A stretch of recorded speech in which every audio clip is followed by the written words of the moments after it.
Yeah, so what are we doing, Aaron? Oh, no, I wasn't asking you, Dave. You were asking if Megan had Yeah. questions. Okay. Yeah. My bad.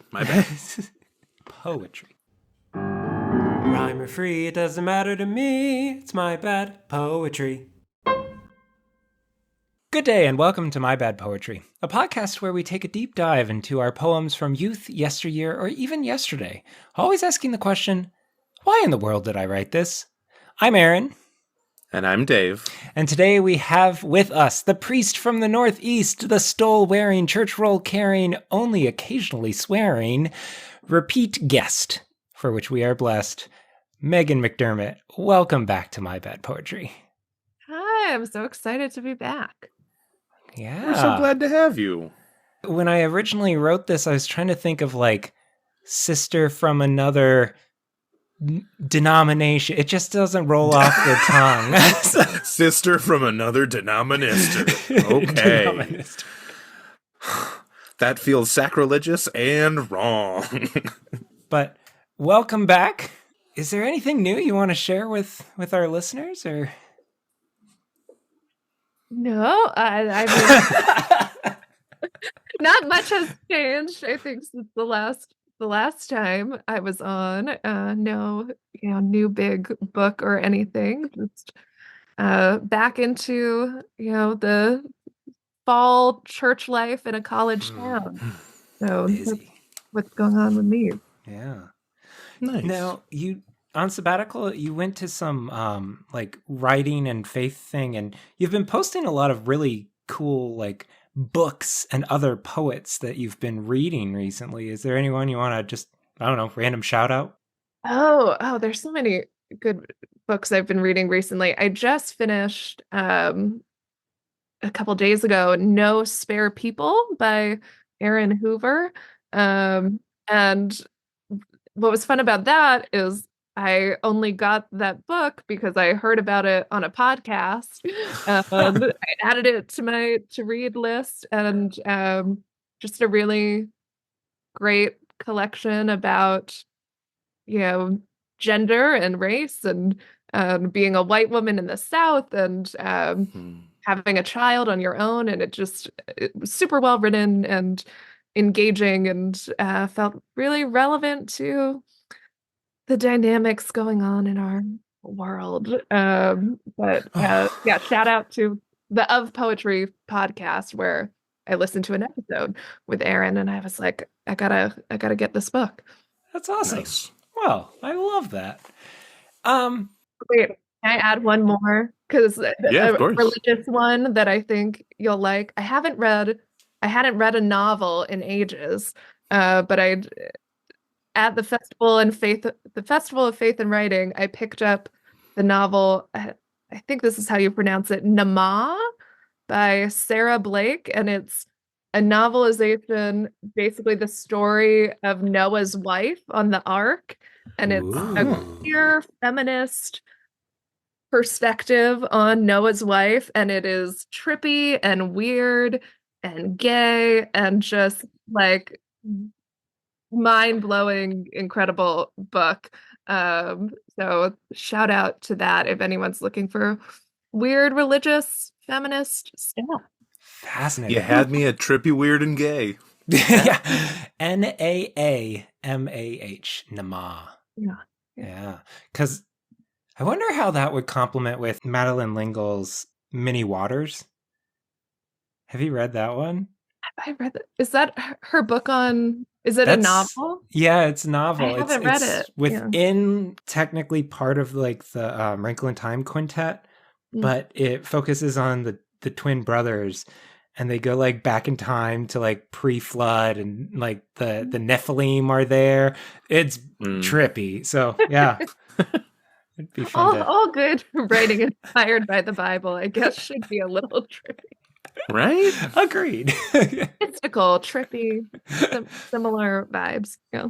Very similar vibes. Not similar vibes. The same vibes. Same vibe. Yes. Well, speaking of same vibes, Dave, you're going to bring us into the vibes of bad poetry with your hastily written work for this week. I got a great one for us this week. Perfect. It's called The Wreck of My Body. Sinuses expand in pain. Stomach roils through aches again. Nap while Super Kitties plays. This one may end my days. This could be the sign of me getting old. Or maybe it's just another man cold. Snaps. I'm currently under a blankie. Aww. The ending clinched it for me. That was a great... Right? It's contemplating death or me just being a pathetic middle-aged man. My friends in college used to always make fun of me for over-exaggerating a cold. They had a whole impression. It was, I'm sick. I was like, okay, maybe true. Maybe true.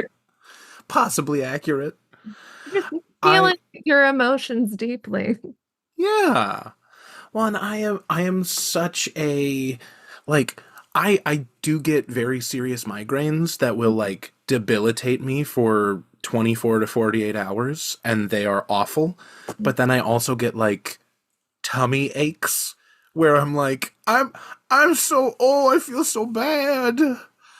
And yeah, my wife makes fun of me constantly, just like, is this a real one, or are you just wanting to take a nap? I'm like, I honestly don't know. I can't tell. That's the problem.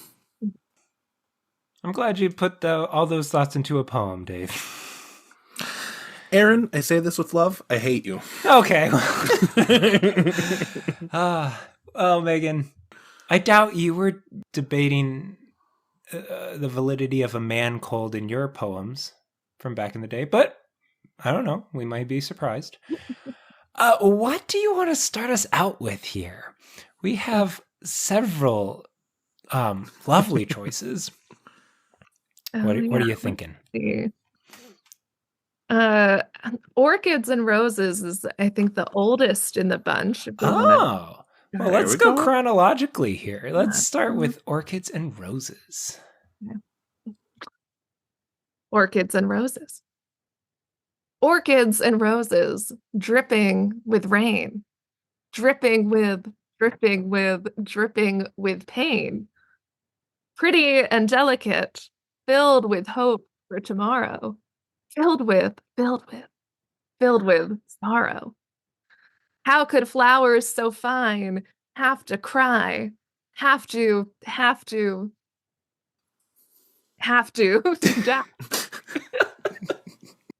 I'm orchids and roses when the sky is bleak. I am wilting and I am weak. Rain is beating down on me. Through my tears, I cannot see.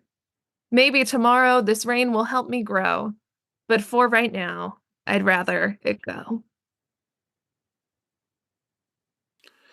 This poem feels very authentic. It feels very true. Thank you, Dan. Yeah. Thank you. Wow. This was from high school. This was a high school notebook. Fine. Sure. But I don't think I could narrow the exact age or Right. So a high school journal. Do you remember what you might have been going through? Perhaps a breakup, a bad test? I can't tell. I'm sure a boy was involved. I have no like specific memories that arise from this, which is sort of the fault of the poem because there's nothing specific in it except, I'm sad. Right. I have no clue what the inspiring anecdote might be. Right. I find it really interesting. I mean, this is an artistic choice. The repetition, is it 4 times? 4 times within each line, the dripping with, filled with, have to. And then you change it. And basically, like, I don't know if this was supposed to be like the mic drop moment, but I'm Orchids and Roses. It's like being subversive. Yes, that is a sure. word. Mm-hmm. Subversive. Do you know what this just brought to mind? And I'm reading this It's Linger from the Cranberries. Oh. Do you have to? Do you have to? Do you have to let it linger? Was that a favorite of yours back in the day? No, actually. I guess I knew that repetition was a thing in poetry and rhyme, and so I tried. And maybe this is why I don't do rhyming poetry very much in my life as a poet now. Why do you think you picked Orchids and Roses? Yeah. I have no clue, except maybe I just wanted two flowers, and those were the only ones I was thinking of off the top of my head. Hey, Orchids does have a fun sound to it. Yeah. Like a kind of harsher sound. I have no meaningful attachment to either, you know. They are also known for being like pretty delicate flowers. Like they only have a couple of petals and you can really break them pretty easily. Wow. So I'll give you credit for that. I think that's exactly what you were going for, right? Exactly.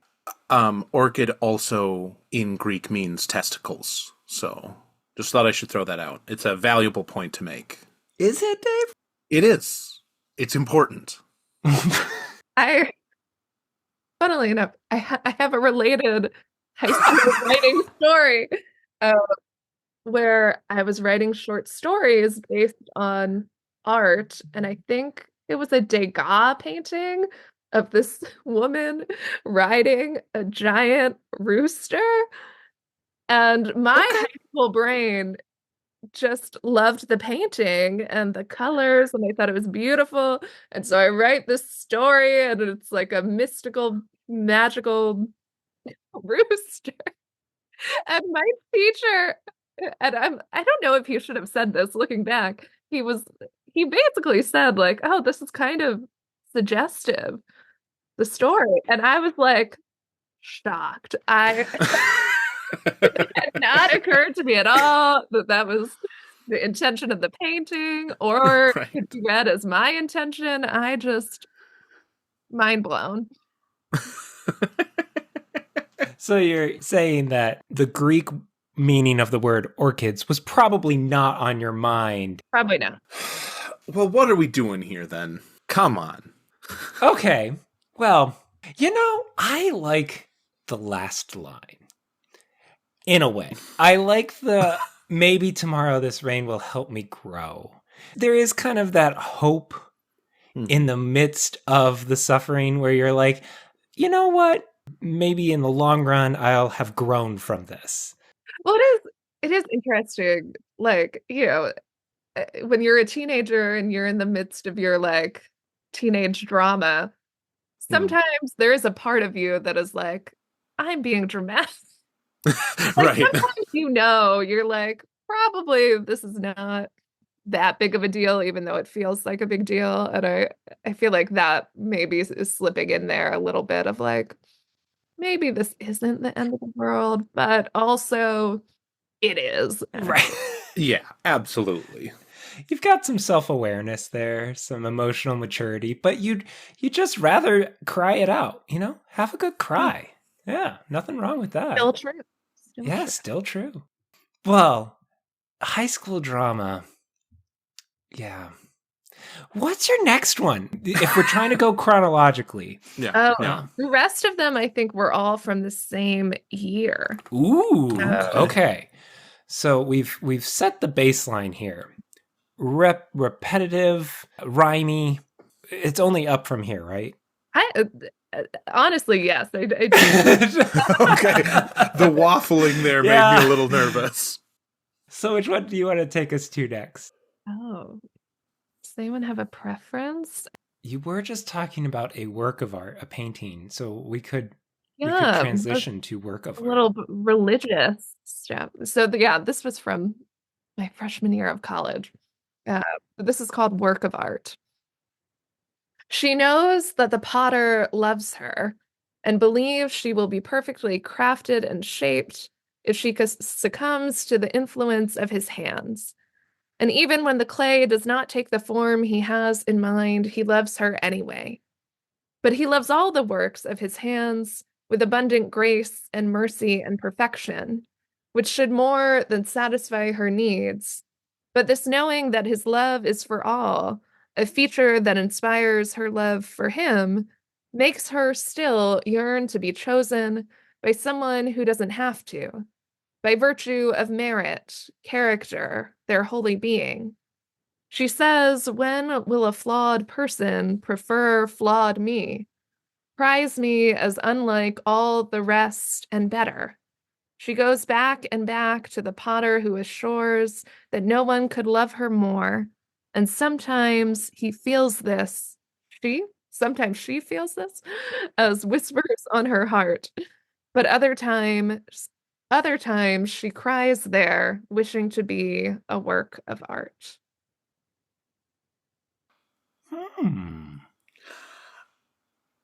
I don't dislike this. High praise. Reading it, I am like, I have more recently written poems that I feel like covered the same territory. Yeah.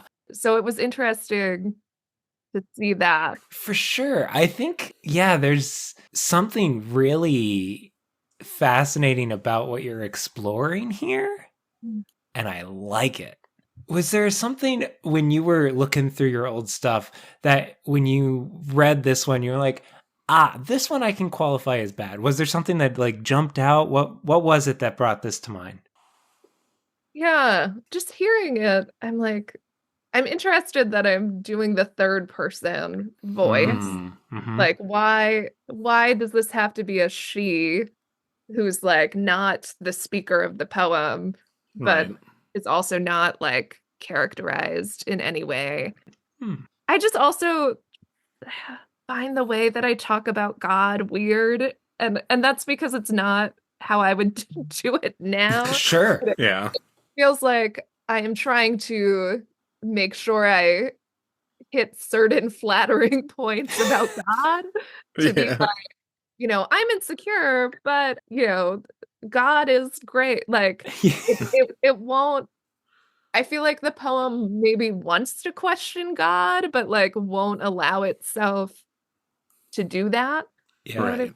Like I just feel my own hesitance maybe at like wanting to make an honest and raw poem, but also wanting to kind of be somewhat safe theologically.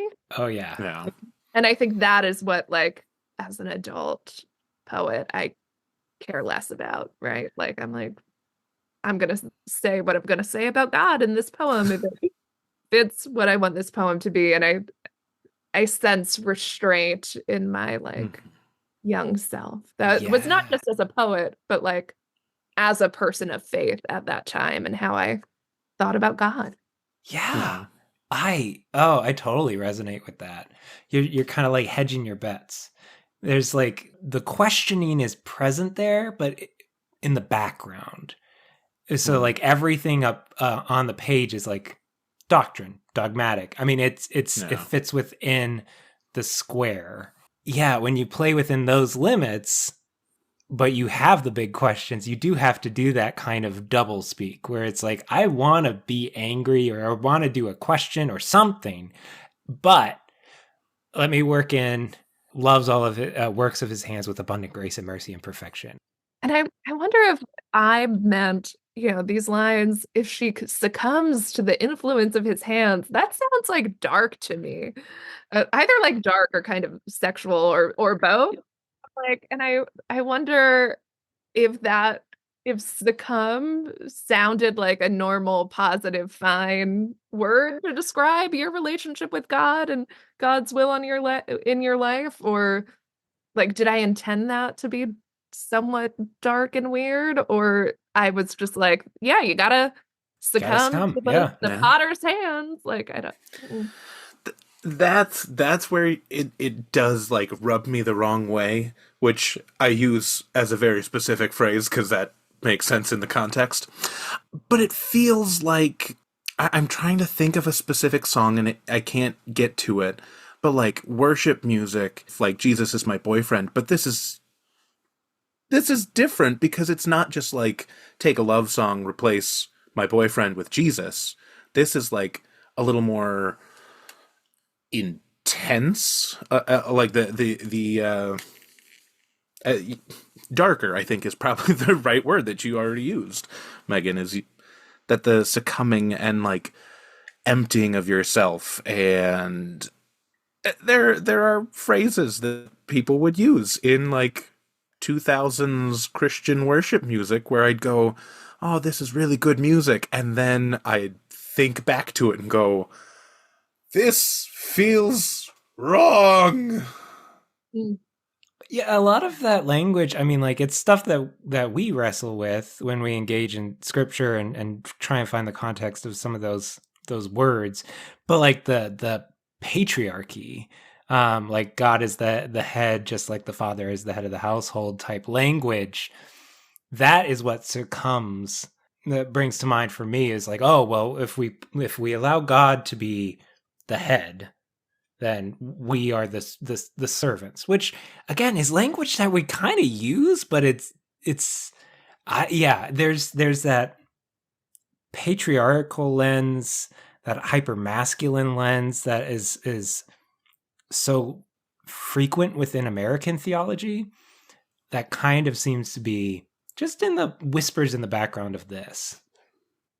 Yeah, the more we're talking about it, the more I'm like, oh yeah, there's a lot in the like theological, spiritual backdrop of my life at that time that comes out in this. And just even the beginning with focusing on this image of God as the potter, right? And like putting perfectly crafted as something that happens in the future, right? Like it's not starting with a sense of like value or worth that God has crafted you to be who you are. It's like baked into this beginning is like, one day I will maybe be good enough for like what God wants me to be.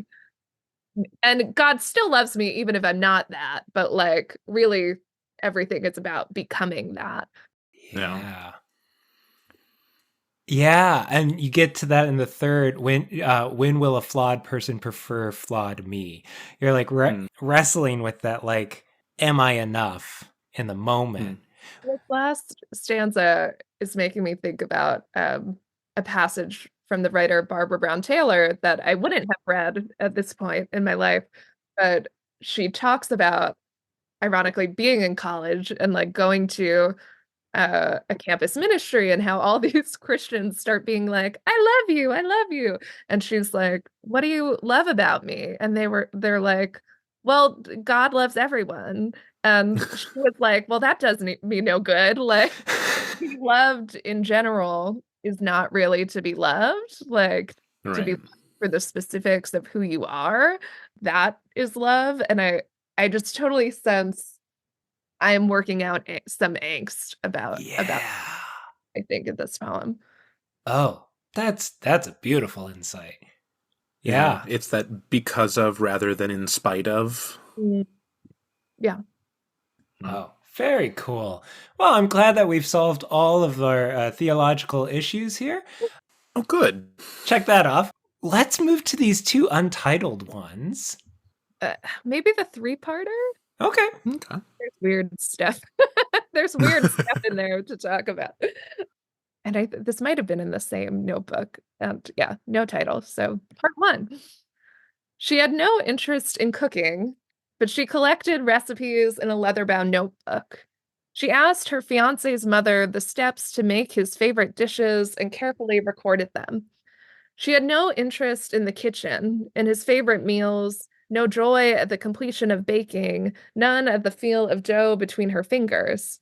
She gained no satisfaction as she tested her concoctions until perfectly spiced.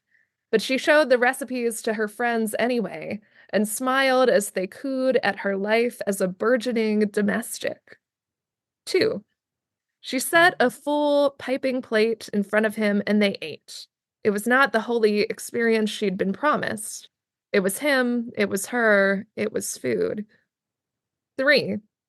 They took their turns cooking, simple, quick meals mostly, sometimes microwavable. They went out to dinner when they could afford it, and they alternated bringing home paper bags of fast food, which they ate together on the couch, feet tangled together as they argued over what to watch. This was the cathedral where they married. This was the chapel she prayed in on Wednesday afternoons. There was holiness in 2 people and their Wendy's chicken nuggets and the leather journal that was now memorabilia from newlywed years, holiness in stopping her striving. Oh boy. You're taking on the trad wife industry here, Megan. Yeah, and again, it's like I could totally tell that this was the time in my life where I was really sorting through, like, did I believe in any of this Christian gender roles stuff? And I feel like I'm kind of I'm like, oh, I'm further along in not believing it than maybe I thought I was back then, because I think this poem is pretty like decisive in its take. Yeah, she finds no holiness in this role as a domestic servant to her husband. Again, I kind of love the thing that's being explored here. Yeah. It's interesting that you create a whole story here. Like, do you dabble with fiction? Well, and I was thinking about that at this time. I did primarily write fiction. Like I went into college, I wanted to be a novelist. Like I was writing novels, I was writing short stories, and I really honestly didn't think I cared that much about poetry at all. And if you had asked me a few years ago, I would have said, oh yeah, I didn't really start writing poetry much until I was like a sophomore in college. But going through my old notebooks, I'm finding all these poems. So I was writing poetry, but I was mostly writing a lot of narrative work and prose. And so I can definitely feel that in this, that it's way more like narrative than my work is now. Because now I don't write fiction really anymore. I like it. I really do. Like just looking, I love the third stanza, like the mundanity of like actually accepting life together. I think that's really cool.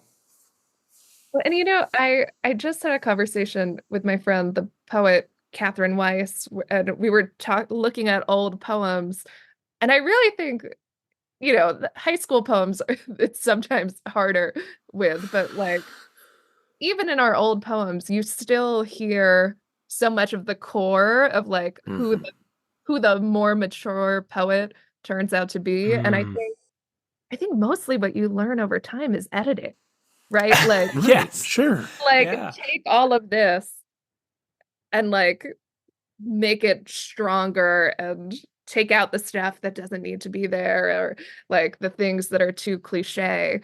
But I think probably most poets, even in their old work that they don't feel like is very good, you still have that like the thing that sparks for you in your later poetry. You can still kind of detect it in work.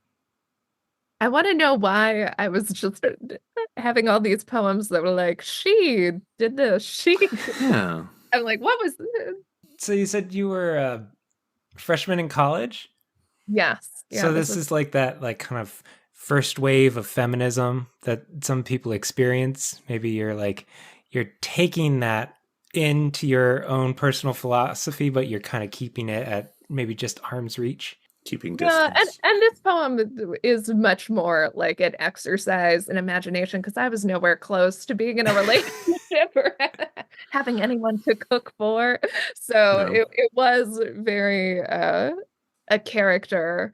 The other poem I read, the work of art one, I was like, oh, that she was me. Like, Sure. Yeah, it's hard to pick out like a specific part of this that doesn't work. Again, like you said, there's a lot you could do here and make it work. I don't like, this was the cathedral where they okay, married. Yeah, that this was the chapel she prayed in on Wednesday afternoons. Also, I'm like, why Wednesday afternoon? Was I going to a chapel service on Wednesday afternoons? What's the difference between it being the cathedral and the chapel? It has to be both I don't know. That I was like, that's true. And it took me out of there just because, again, we're talking about like just cuddled up on the couch eating Wendy's and it being the cathedral experience rather than it feels down home. It does. Yeah. No, that may be like the perfect edit. Because your former self was painting this beautiful picture of like just finding that holiness together. And then you're like coming in with a sledgehammer, like don't miss this. And if you literally read it without that, feet tangled together as they argued over what to watch, there is holiness in two people. That is all you need. You don't need the cathedral built and the chapel and the Wednesday. Yeah. No, you're totally right. That does Wednesday afternoon. I don't get that. Yeah. I mean, at my church, we do a Wednesday midweek service. But, yeah, it's a churchy time, I guess, but it's just so specific.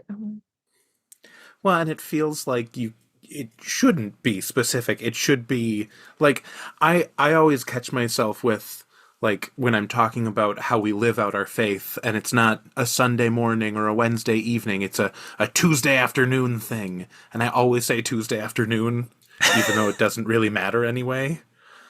But, like, that's kind of what it feels like, where it's just, it doesn't need to be specific. It doesn't need to be directional like that. Huh. Well, even from your high school to college self, this sounds better than Did you just say sounds better? Yeah. I'm trying something new, Dave. Don't like know. God's wounds? God's Okay. wounds? That's where that word comes from, zounds? That's what zounds comes from? Yeah, it's a minced oath. Oh my gosh. Dave. Come on, you guys. Learn about orchid testicles and... This all goes into the next poem. Yeah. Oh, that's not a good sign. It's another untitled one. Megan, take us away. Oh, I meant the next poem that I write will have. Oh. I was gonna say. I was like, I don't think they're hurt, but I could read the next poem. I mean, let's do it. But I thought for sure we were gonna see all these things come together. God's wounds. Again, untitled. My love, who are you? I'm in the darkness of time, extending my hand through dimensions, and maybe we cannot see each other yet, but grab my hand anyway. If it's trembling, then all right. You can calm it, stroke my thumb with yours, make me warm. Then time will split through this space of love, clinging to love, and we'll be apart again, hands waving frantically in empty air, until the day we meet each other, and I feel your hand, and the sensation and fit are familiar from that seldom remembered moment we slipped through time.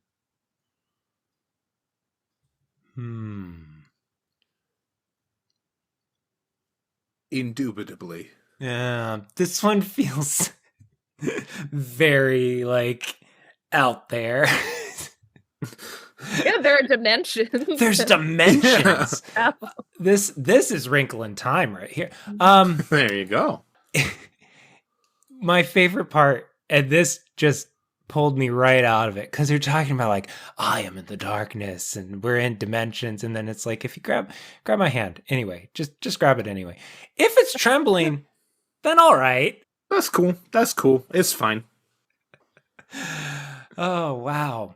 Okay, when did you write this again? You said it was in college? And again, this was, I think these couple poems were all in like the same notebook, so sometime in my freshman year of college.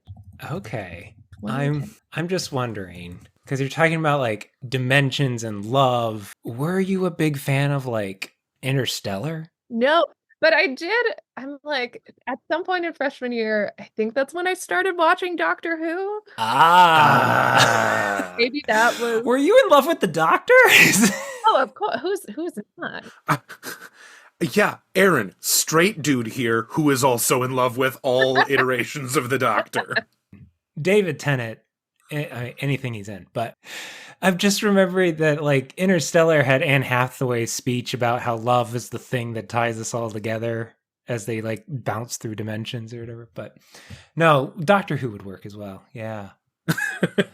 You chose to put your I in there. It's a first person poem. True. Yeah. I think because this one I'm acknowledging like I don't have a relationship. I don't know who I'm talking about being in love with. So I felt that was an experience I could claim of like, I don't know who you are. We might as well be in a sci-fi universe. Yeah, I am in the darkness of time. I'm like, I don't even really know what that means, but it's Now, the logic of this poem just doesn't make sense. I mean, like, I'm all for the like timey-wimey love stories. Those are fun. But when you say, maybe we can't see each other, but grab my hand anyway. There's like this idea of like, hey, you can't see me. I'm in the darkness. We haven't met, but you should be able to find my hand. Anyway, just don't worry about it. Just grab it. But then the poem turns and then time splits through the space. Yeah. So it's like in the poem, there's a chance for like a brief handhold, but then it's gonna get interrupted by time. I don't know why, but time is gonna come right in there and split us up. Were you okay? Another tangent. Did you read The Time Traveler's Wife or watch that movie? I did see the movie. Okay. Yeah, because that one does have the love interest just pop in and out of her life, and she's waiting for that moment when they can just be together at the same time. I'm trying to find this inspiration here. I think it was more just it's a statement of faith that it will happen at some point, and that this is essentially an imagination of grab my hand, trust that it'll happen eventually. Time will separate us because we haven't met yet, because otherwise it would be until we meet again, until the day we meet each other. Well, then does this argue for the concept of soulmates? Oh, that's definitely what was in. Oh, for sure. I was just talking about this in therapy earlier. Definitely, I think this poem comes from a place of like, oh yeah, there is like one person that God has in mind for you, and God will just like bring that person along, and you can't really do anything with your life until that happens. So you just kind of have to wait in this dark void, and there's not really anything you can do as a woman, especially in your romantic or sexual life, until the void passes, I guess. Yeah, until the big strong man. Yeah. That's true. Even your hand, you have no agency. You're just extending out there waiting, and it's the other person who has to grab your hand. And then you have to wait for time to put you back together, or together in the first place. Oh, well, you now have material to bring to your next session. Yeah, let me bring this to my therapist. Like, this is what I was thinking. Well, and the part with the hand holding to me does really read as like, oh, this is a very repressed person trying to write about desire. And so like those lines, I'm like, oh, there's so much like longing in them, but I couldn't write about anything more than like, yeah, it's right. Yeah. okay, that's it's like, yeah, pretty puritanical. yeah. But you do ask them to stroke Stroking. your thumb. There's warmth. Yeah, there's things. Things afloat, but only the thumb. My college religious friends would be very upset with you. That sounds it sounds like you're going a little too far here. Got to guard your heart a little more. Guard your thumbs. Yeah. Guard your thumbs. Jeez. It's a slippery slope. You start writing about stroke thumbs, and then you have women riding roosters. I mean, come on, Megan. There's a lot going on.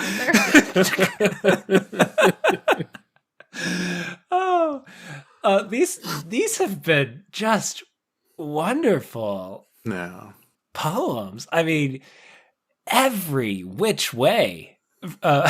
Like you bring like the structurally Orchids and Roses was woof, but then like we get like some toxic theology or like some theology we're working through. Then we get like this interesting rebuttal to trad wife tradition and the way in which you try to tackle that. And then we get timey-wimey love story.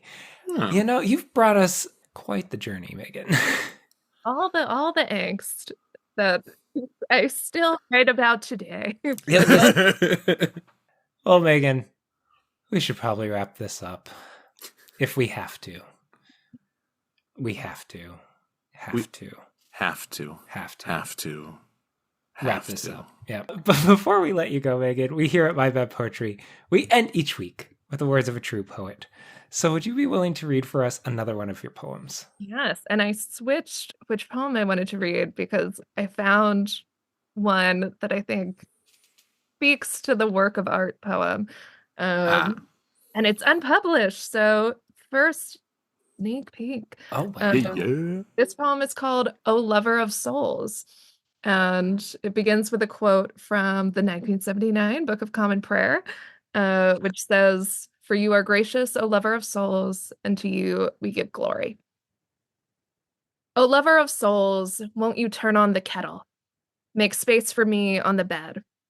O lover of souls, ask me which show to stream tonight. Old episodes of Seinfeld, L Word, the new Bachelor in Paradise? Though feel free to advocate gently for your own preference. O lover, tell me how beautiful I am in the dress I wore specifically for you.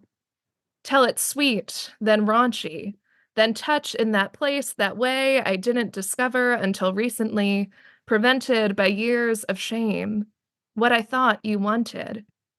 O lover, yes, I hear you, though not in my embodied ear, reminding me that your kiss is for my spirit and can press only in ways I must believe myself into feeling.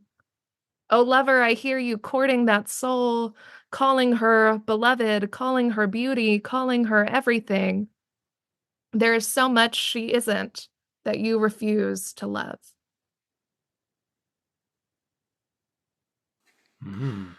Now that feels like the old mystics. Yes, I was gonna say. Yeah, like, we got some Hildegard or like. Yes. Well, the Jesus is My Boyfriend songs, I will always argue they have historical and theological precedent. Not that can't be problematic, but yeah. Yeah, that's a very good point. No. Huh. Yeah, very much like Song of Songs, and that was beautiful. Just straight up love poetry. Yeah. And it's a prayer. I think it's oh gosh, now I'm gonna mess up what prayer that is. It's a prayer that comes up pretty often in the Book of Common Prayer, and I just always find that phrase, "O lover of souls," very interesting. Yeah. I think there's something so powerful to that. And there's always, I think, some absence, right, that is baked into our experience of God as love or lover, because we don't have that physical, tangible representation of that love with us. So yeah, I just find it an interesting phrase, and not a bad one, but just one that I think interesting to wrestle with. Yeah. And because it's not God, oh lover of our bodies. Right. Right, yeah. Like, Yeah. there's specificity of souls there. And what does it mean for God to love your soul for the rest of you as an embodied person? Well, it means gently advocating for whatever show God wants to watch. The That Secret line Lives will of stick Mormon with me. Wives, probably. This has been My Bad Poetry. Now go write some of your own bad poetry.